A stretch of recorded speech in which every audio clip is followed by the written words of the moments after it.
নমস্কার বন্ধুরা, আজ আমরা জানব অর্কিড গাছের মূল সম্বন্ধে। দেখুন, অর্কিডের যে মূল সেটাকে আমরা বলে থাকি বায়বীয় মূল বা ভেলামেন।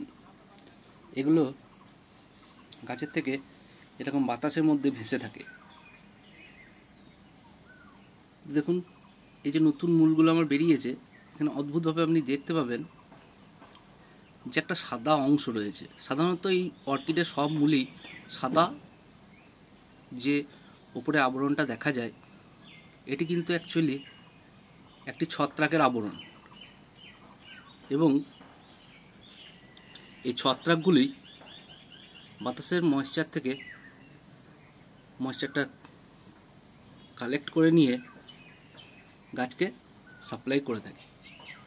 এই সামনের অংশটা, যেটা এই মূলের এই সামনের অংশটা দেখুন সবুজ। এই সবুজ থাকলে বোঝা যায় যে গাছটা অ্যাক্টিভ গ্রোথের মধ্যে আছে।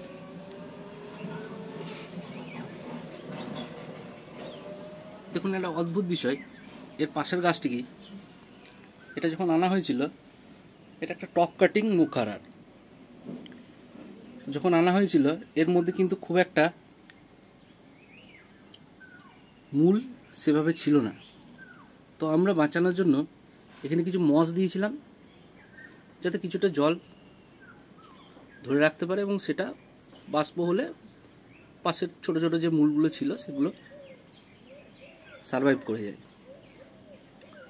তো একটা অদ্ভুত ঘটনা, এই টবটার ঠিক নিচেই আমরা আবার একটি জল ভর্তি একটা পাত্রকে ঠিক এইভাবে রেখে দিয়েছিলাম বেশ কিছুদিন, প্রায় মাস 3। তারপর দেখুন, অদ্ভুতভাবে দেখুন, একটা মূল গাছের কিভাবে ঠিক জলের উৎস বা ওয়াটার ভ্যাপারের যে উৎস, সেদিকে কি সুন্দর চলে এসছে।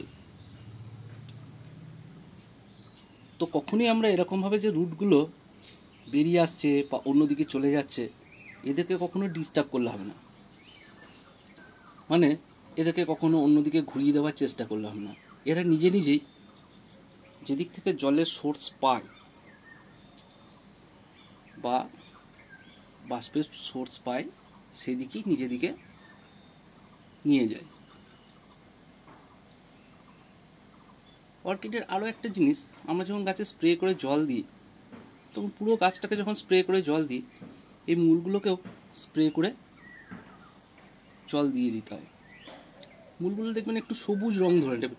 এই সবুজ রংটা, এই যে সাদা যে অংশটা রয়েছে, সাদাটাও কিন্তু সবুজ হয়ে যায়।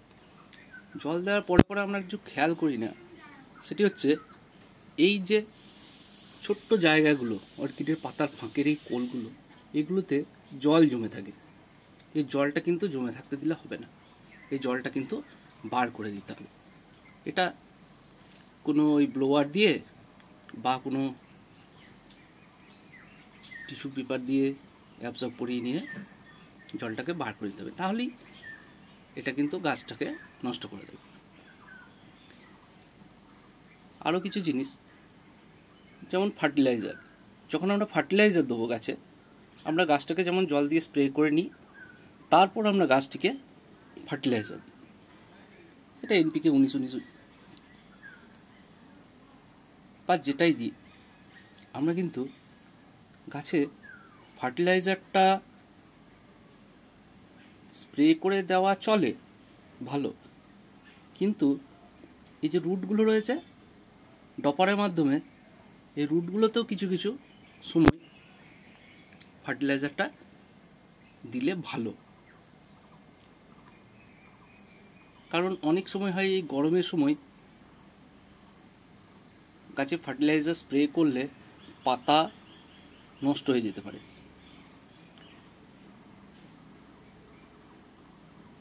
তো সেক্ষেত্রে পাতা নষ্ট হয়ে গেলে তো সমস্যা।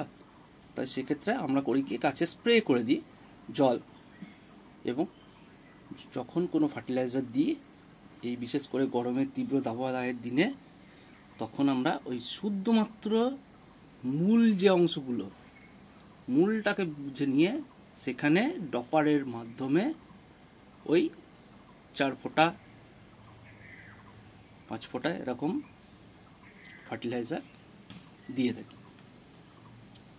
এই মূলগুলোর এই যে সামনের অংশগুলো সবুজ সবুজ, এগুলো কিন্তু খুব সেন্সিটিভ। কোনো রকম যদি ভেঙে যায় মূল বা এতে যদি কোনো আঘাতও লাগে, তাহলে কিন্তু এই যে গাছটা যে মূলগুলো বের করছে, এই মূল বের করাটাই কিন্তু বন্ধ করে দেয়।